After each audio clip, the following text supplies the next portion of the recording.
A Fox News alert on the California wildfires. Crews racing to battle these flames closing in on homes north of Los Angeles. Hundreds of thousands of people in evacuation zones, including those in the exclusive Ridgetop neighborhood of Los Angeles, where a new fire has just erupted. In Ventura, more than a quarter of the residents there have been told to leave. There's also a daily curfew in effect to prevent looting.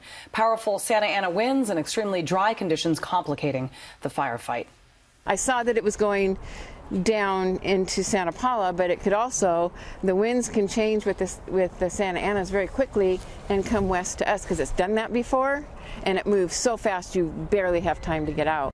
Joining us now on the phone, Chief David Endaya with the Ventura Fire Department. Chief Endaya, thank you very much for talking to us. A busy time for you, and I understand in over your 15 years with the fire department, you haven't seen fires of this magnitude?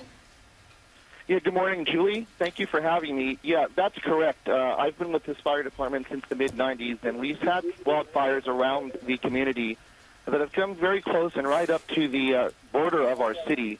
And this one, for sure, was the most devastating and definitely was the saddest for us as a city of Ventura as far as the damage within the city. Those numbers right now sit around 150 structures is the estimate right now that were consumed by the fire. And we'll be doing a further damage assessment actually beginning today to get a more solid number, and we hope that the number stays where it is. What's your greatest concern fighting this fire right now? I think right now is the fact that it's at 80,000 acres. It began Monday night on the east end of the city of Santa Paula, which is actually a city east of the city of Ventura, and it's now north of the city of Ventura, working its way towards Santa Barbara County. It's 0% contained, and we are currently in its aftermath trying to begin our recovery, and we still have active structure fires burning inside the city limits. So I think it's the fact that the fire is uncontained, and in Southern California, as we are unfortunately used to, we have a red flag warning that we are smack in the middle of currently until 8 p.m. on Friday night of this week. Wow. I understand more than 60,000 acres have burned so far. The Santa Ana winds, I mean, those could shift and literally within seconds affect a home perhaps that wasn't originally evacuated. How do you prepare for that? How do you keep these fires from spreading? Are you setting back fires? At this point, this fire has spread quickly enough that the incident management team from CAL FIRE is getting far ahead the best they can to try to contain the fire. Like I said, that's only several days old. Really, there's no way to get ahead of something like this as far as where we were on the night that it began.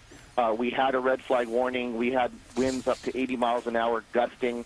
And again, as we saw very recently in Northern California, even with the best of planning and continued upstaffing of people, it's really when Mother Nature decides to do something, it's very difficult to get ahead of it. You have some advice for those who are evacuating or driving out in their cars. Just get that advice out there to our viewers.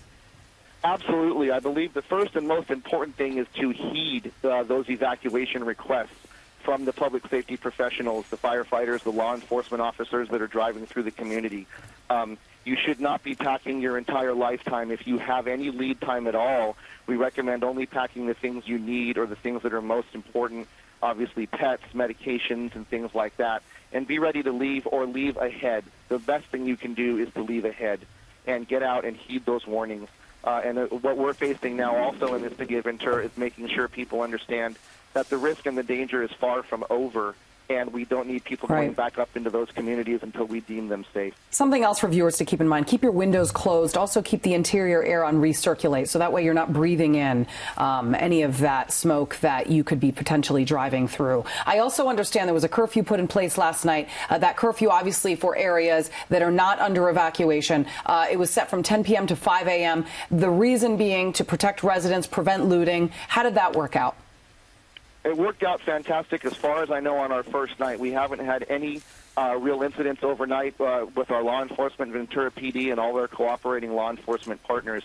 And I think that's being assessed with each meeting that we have. Obviously, we have multiple briefings every single day. And with each briefing, We're trying to configure a proper thing for the community to begin our resiliency, to begin our recovery. And right now, that curfew last night was definitely something we needed in order to maintain control and also let our first responders operate. Because, as I stated, it's still a very active incident here in the city of Ventura. You know, you guys have just been dealt so many deadly blows with these fires, with the most recent fires causing so much death and destruction. And one of the most devastating stories that I heard about were a lot of elderly people that just didn't leave and ended up staying home because they didn't have any help to get out. Or there was a couple that actually jumped into their swimming pool and perished there. I mean, what are you doing to help those that are unable to evacuate on their own that need assistance? Is there enough manpower to get them out before it's too late?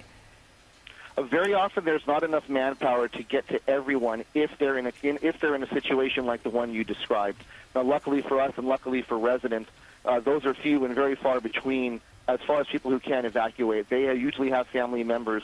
The biggest key, like I said, is us trying to get ahead of it and making people understand that it's very important to get out as soon as we tell them to get out and not to wait. And we actually do get those calls, and if we have personnel, which we do, we will send people to assist as many of those residents as we can who are either elderly or disabled and not able to get out ahead of the fire.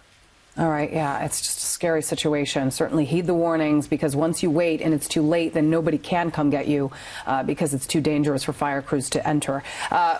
Chief David Endaya, thank you very much. We appreciate you talking to us. Good luck. Thank you so much, Julie.